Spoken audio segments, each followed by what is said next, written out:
সিঙ্গাপুরের বিপক্ষে মাঠে নামার আগে এবার বিশাল সুখবর পেল বাংলাদেশ ফুটবল ভক্তরা।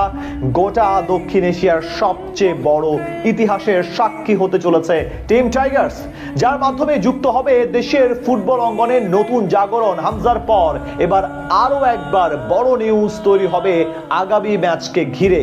সিঙ্গাপুরের বিপক্ষে মাঠে নামার আগে বাংলাদেশ দলের বড় সুখবর নিয়ে বিস্তারিত এই রিপোর্টে। বাংলার নীল আকাশে এখন যেন শুধুই দেখা যায় ফুটবল উত্থানের এক রঙিন স্বপ্ন।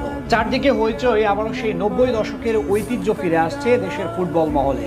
এক হামজার আগমনে রাতারাতি সবকিছুতে বদল এসেছে। ভারতের সাথে ম্যাচে দাপট দেখিয়ে সমীহ আদায় করে নিয়েছে লাল সবুজের প্রতিনিধিরা। এবার জুনে সিঙ্গাপুরের বিপক্ষে মাঠে নামার আগে আরো এক ইতিহাসের সাক্ষী হতে যাচ্ছে বাংলাদেশের ফুটবল। এবার নতুন এক সুখবর পেল ভক্তরা। ক্রিকেট বর্তমানে দেশের ক্রীড়াঙ্গন দখল করে রাখলেও বাংলাদেশের মানুষের কাছে বরাবরই সার্বজনীন খেলা ফুটবল।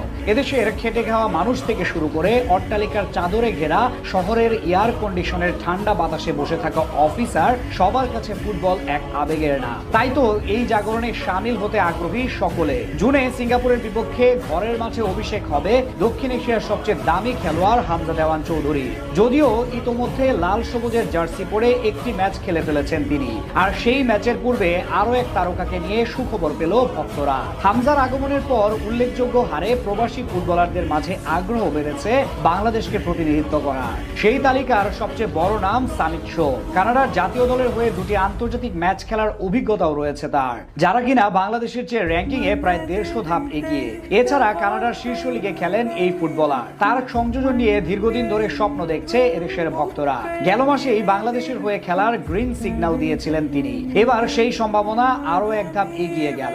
জুনে সিঙ্গাপুরের বিপক্ষে অভিষেক হওয়ার জন্য সবচেয়ে বড় যেই বাধা ছিল সেটা এবার কেটে গেছে। বৃহস্পতিবার কানাডা ফুটবল ফেডারেশনের কাছ থেকে ছাড়পত্র পেয়ে গেছেন তিনি। অর্থাৎ লাল সবুজে প্রতিনিধি করার ক্ষেত্রে আর কোনো বাধা নেই তার। এখন শুধু ফিফার কাছ থেকে ক্লিয়ারেন্স পেয়ে গেলে জুনে মাঠে নামতে পারবেন সামিত শো। হামজা চৌধুরীর সাথে তার জুটি দেখার জন্য তাই এখন থেকে অধীর আগ্রহে ভক্তরা। সামিত মূলত একজন সেন্টার মিডফিল্ডার। তার বল প্রেসিং দক্ষতা এবং গোল তৈরির সক্ষমতা অসাধারণ। কানাডার মতো দেশের বয়সভিত্তিক পর্যায় থেকে শুরু করে সকল পর্যায়ে খেলার অভিজ্ঞতা রয়েছে তার। তাই তিনি যোগ দিলে নতুন উদ্যম পাবে জাতীয় দলের মিডফিল্ড পজিশন। এদিকে হামজা ও সামিতের সঙ্গে ইংলিশ দ্বিতীয় স্তরের ক্লাব সান্ডারল্যান্ড অনূর্ধ্ব-23 দলে খেলা কিউবা মিচেলকে আনার ব্যাপারেও কাজ শুরু করে দিয়েছে বাফুফে। জুনের আগে তাকে পেতে সব ধরনের কার্যক্রম চালাচ্ছে ফুটবল ফেডারেশন, যেটা নিশ্চিতভাবে বড় দুটি সুখবর ভক্তদের জন্য। এর আগে জামাল, তারিক ও হামজারা বাংলাদেশের জার্সি গায়ে খেললেও সামিত শমি একমাত্র তারকা হতে যাচ্ছেন যার অন্য দেশের জাতীয় দলের হয়ে